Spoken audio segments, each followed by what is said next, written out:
One of the things that really impacted me, and everybody has these moments, was the NBC coverage of the Kona Ironman World Championship. And I think watching that event and kind of the hype around it and the energy, it really connected with me. There was something about the culture of that sport that really drew me. So that's really what started my kind of love for triathlons.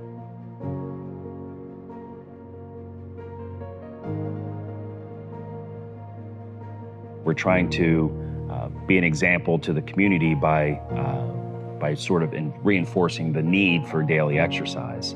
Daily exercise is the best prophylaxis. It's the best medicine to avoid these chronic health problems. And by being an example and telling patients and being out there and exposing ourselves and getting our name out there and people saying, well, look, Reconstructive Orthopedics, they really care about exercise. I think they really care about us. When you look at how do you change a community, how do you change the world? It's one person at a time, and we're not just preaching about exercise, we're doing it ourselves, and it's setting that example for everybody else. But it's the heart, it's the lungs, and it's the brain to me that is the triumphant that gets that big benefit out of the exercise.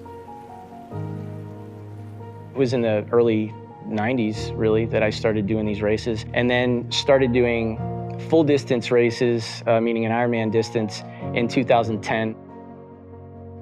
The mental part of triathlon, I think, breeds a certain optimism, and I think that optimism spills over into my professional life.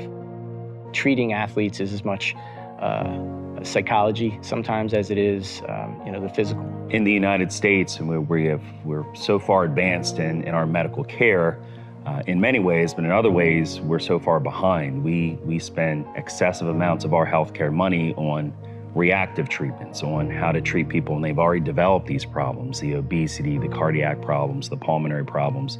We need to take a step back and look and say, how can we prevent these things? And I think the best example, both from a mental and physical aspect, is to focus on exercise, because exercise certainly makes us healthier, both mentally and physically.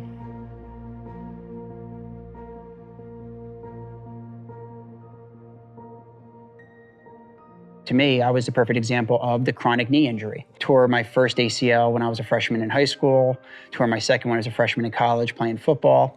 I've had them both reconstructed, and I will tell you, before I got into this type of a training, I couldn't run more than 3 miles.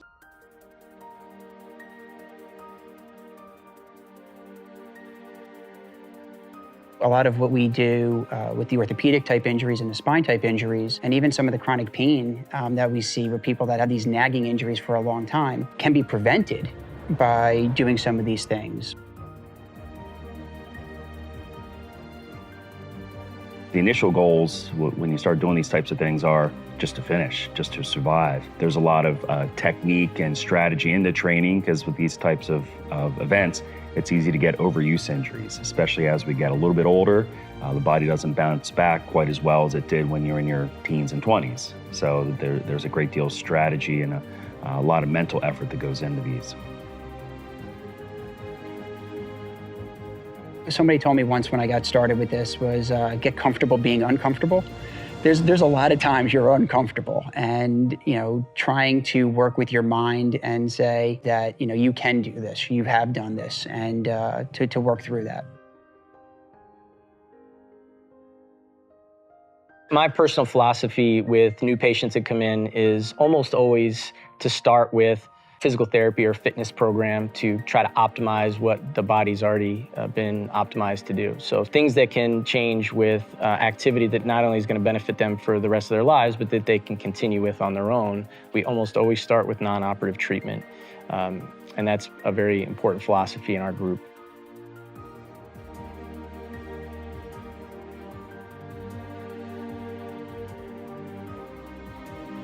The future of healthcare is going to be directed at preventative programs, and it shows that very minimal exercise, 20 minutes a day, can be as effective as quitting smoking, significantly changing a high-fat or cholesterol diet, in decreasing likelihood of chronic disease and illness. And I think the future of medicine is going to be focused on prevention programs, in large part, education programs about how important exercise is, which is really what's behind the Exercise is Medicine campaign.